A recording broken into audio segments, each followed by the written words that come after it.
คุ้งเหนือยังพอจำได้บ่ไกลบ่ไกลดังมาวอนวอน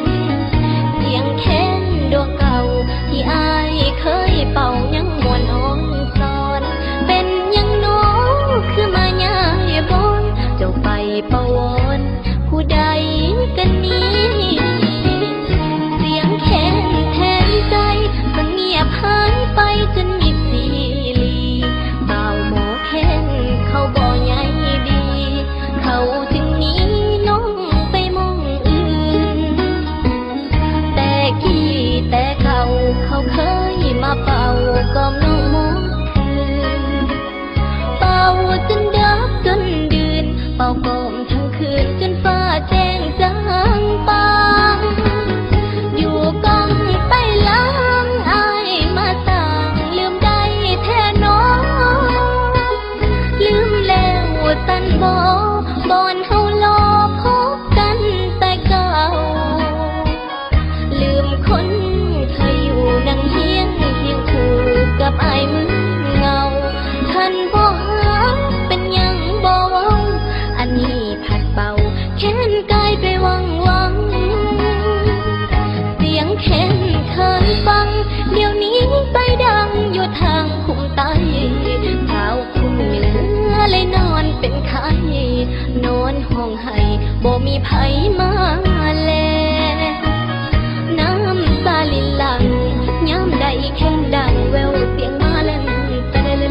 เสียแห้งชาหมดคืนอายบ่แวงสั่งมาโพดเอาแท้พออยากตั้งใจตาย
บ่มีไผมาแลน้ำตาลินหลังย้ำได้แค่ดังแววเสียงมาเล่นแต่เสียแห้งถ้าหมดคืนอายบ่แวงสั่งมาโพดเอาแท้